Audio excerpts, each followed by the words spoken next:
Good morning, everyone. Um, for our meditation this morning, um, we I will read on from this passage just read in Mark 8, but I will add to this chapter 9, verses 1 through 9. We'll be talking about this passage.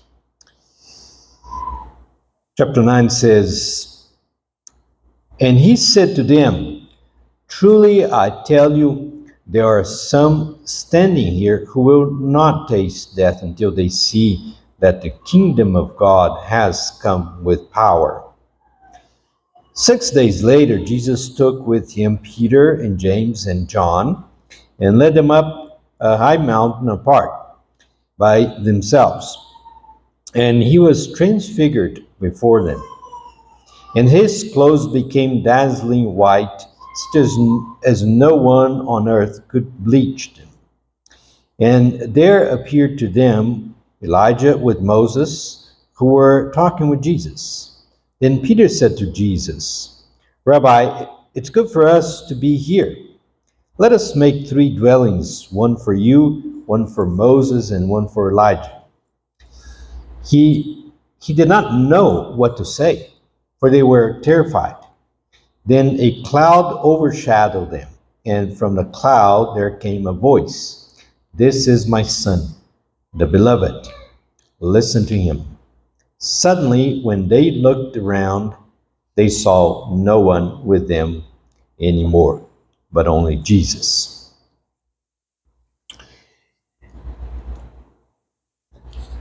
This passage that we read, Mark 8, 31 on in chapter 9, leads us to reflect on discipleship and on following Jesus. I don't know how, let's say, how hot you are with social media, but you probably agree that the big thing about social media is to get as much followers as possible and to follow those who you're interested.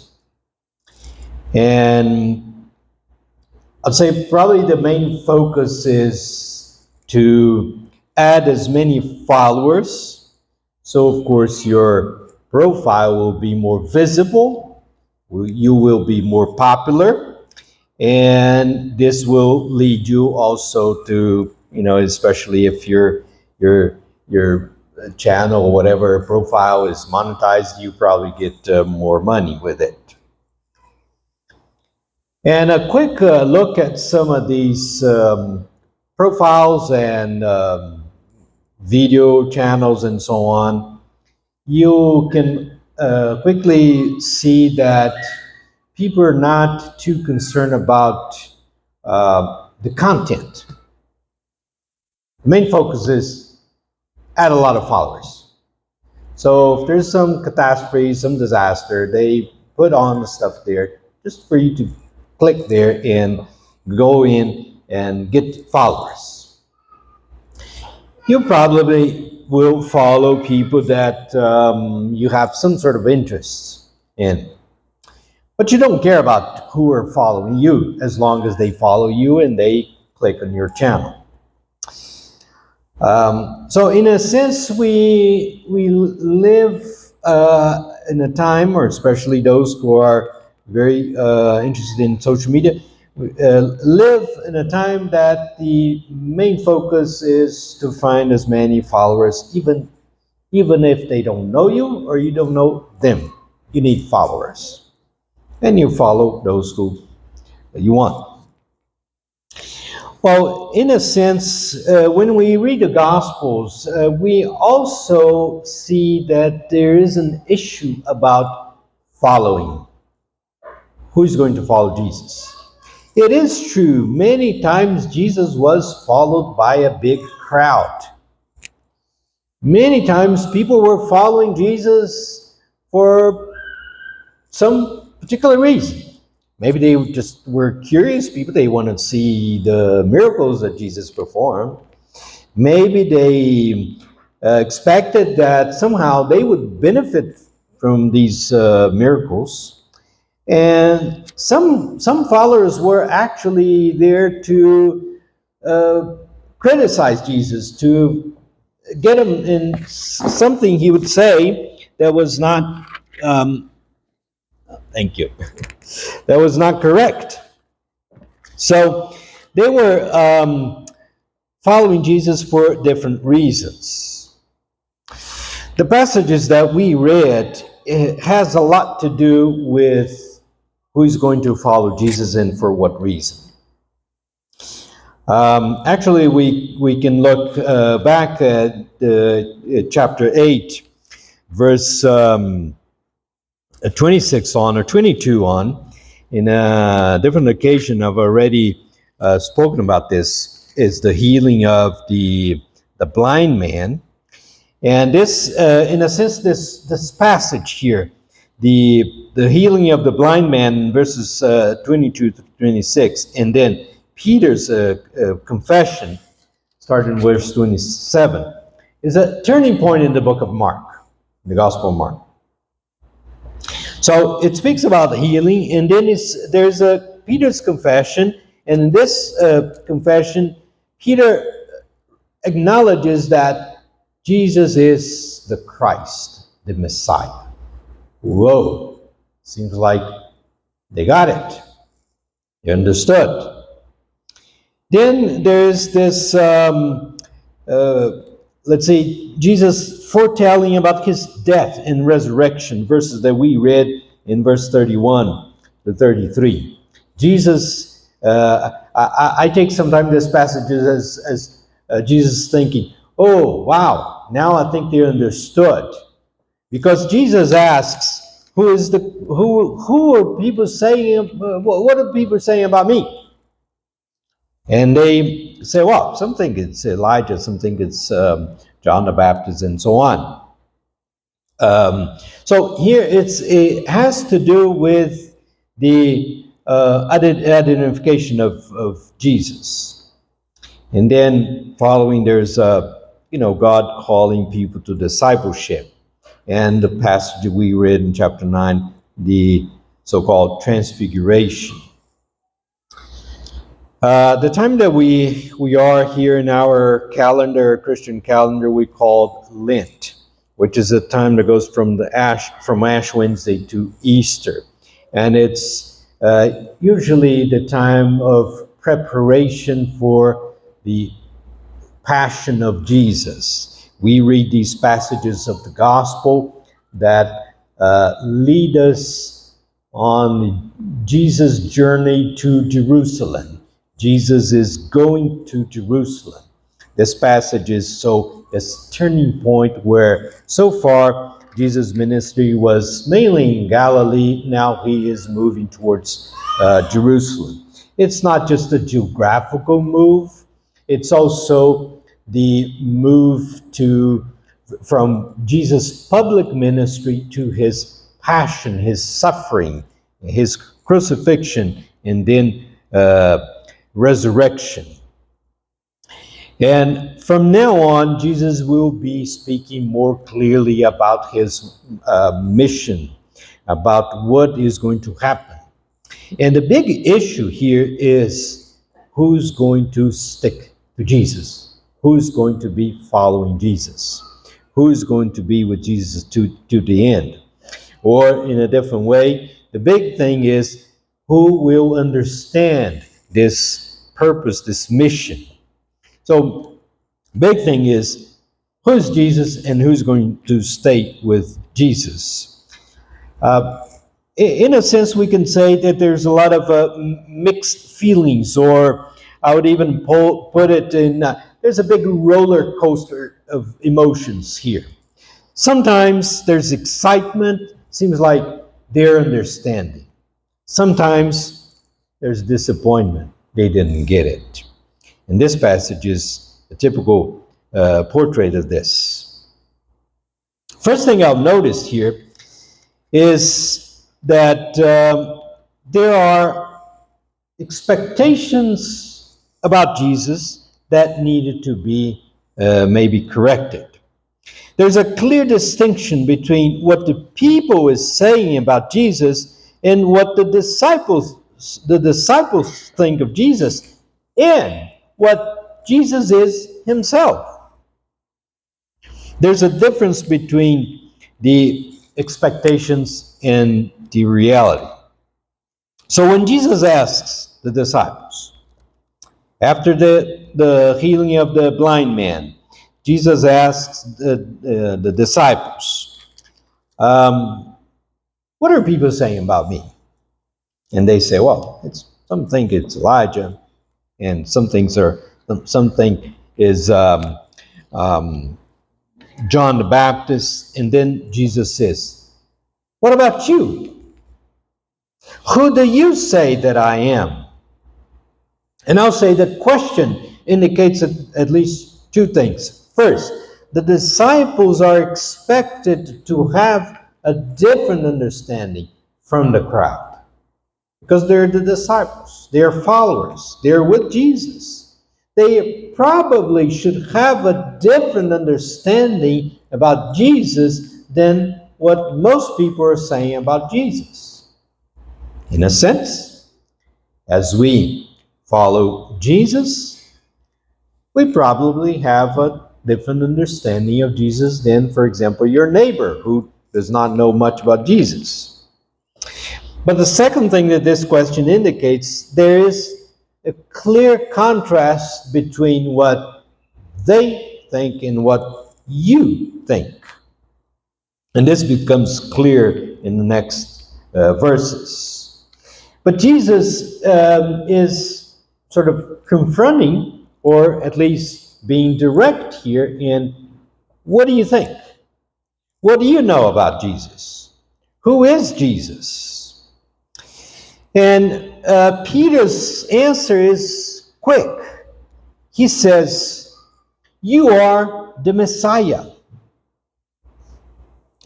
And interestingly, Jesus said he sternly ordered them not to tell anyone about him. The answer, Peter's answer, shows that what the disciples knew or were coming to realize about Jesus was yet to be revealed to the crowd. So Jesus says to them very clearly, not to tell anyone. Okay, this is what the disciples should know. You're right. I am the Messiah. But they were to not say yet to the crowd.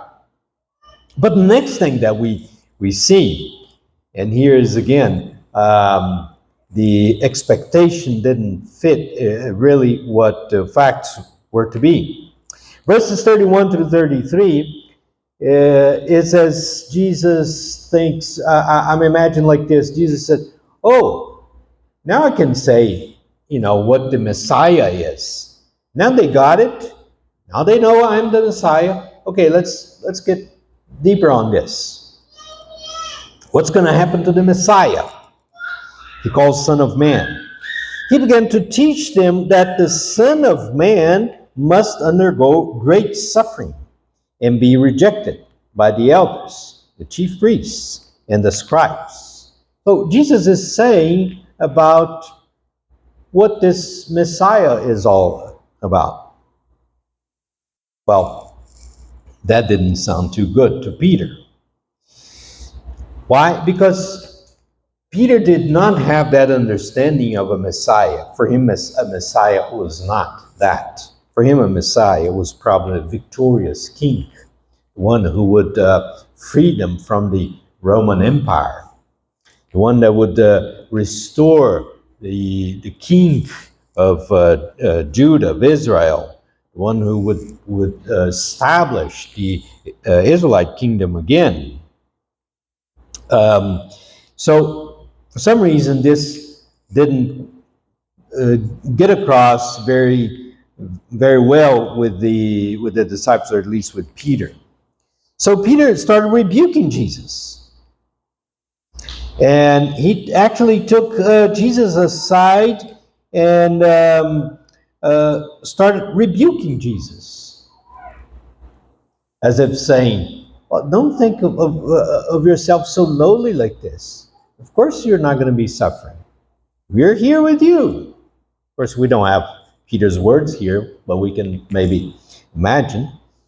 I may think Peter saying, we're with you. You know, we'll defend. We're not going to let anybody touch you. Okay? Don't think of yourself so bad like this. And what Jesus answers Peter? Get behind me, he said, for you are setting your mind not on divine things, but on human things. Again, there's a distinction between what the crowd was understanding, what the disciples was understanding, and what Jesus is, in fact, as the Messiah. It starts with amazing confession of Peter. However, he was not ready to hear what Jesus was saying. The portrait that Jesus gives of the Messiah is totally different from that what Peter expected. I'm sure you've met many people that have been disappointed with religion or with God or with the church for whatever reasons. You may have met people that said, I used to be a Christian, or I used to be a member of such a church, and so on. For some reason, they probably got disappointed. Maybe by their leaders, they were not treated well. Maybe they were disappointed with faith, with the gospel. Maybe they were disappointed with God himself. They expected something from God, and they thought that God would give them something that God didn't give, and they were disappointed. So there is, in a sense, a big difference between what the expectation was and what the reality was. And what they were not ready to hear is that their Messiah was going to suffer in the hands of the leaders in Jerusalem. Now, Jesus warns the disciples or tells the disciples about his suffering 3 times. This is the first time here in verse 31. As I said, this is the turning point in the Gospel of Mark, and Jesus is explaining more clearly about his mission, about the Messiah. So the first time that Jesus says this, Peter objects, and he takes Jesus aside and rebukes. The second time, which is in chapter 9, verse 30 through 32, it says that they did not understand what he was saying, and they were afraid to ask. Verse 32 says, Jesus says basically the same thing, but they didn't understand. They were not understanding what Jesus was meaning when he says that he was going to be betrayed, he was going to be killed, and after 3 days he was rise again. And the third time that Jesus warns them or explains his mission is in chapter 10. It seems that they start to understand. Well, it doesn't say anything that they understood. But what happens next seems like at least James and John, they're understanding, but they had a more, I'll even say, a more bizarre reaction after Jesus explains that he was going to die. What's their reaction? Verse 37, chapter 10. It seems like when they realized that Jesus was going to be killed, their concern was, oh, then who's going to be next to you?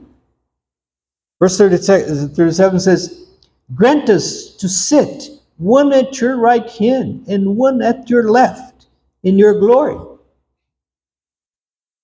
They're concerned about who's going to be next to Jesus. Their motivation is so wrong here. That's their concern. That's what they're worried about. And they're of course rebuked by Jesus when they do that. But going back to chapter 8 and 9, when Jesus explains what's going to happen to him, and Peter rebukes him, what we see next is Jesus calling the crowd and confronting the crowd as to those who want to follow him. And then after that, as we read in chapter 9, is the transfiguration, when Jesus calls Peter, James, and John, goes up to a mountain, and Jesus is transfigured. And what's amazing about this is that there they hear the voice, which they had not heard this far, or maybe in Jesus' baptism, but they hear the voice. This is my son, the beloved. Listen to him.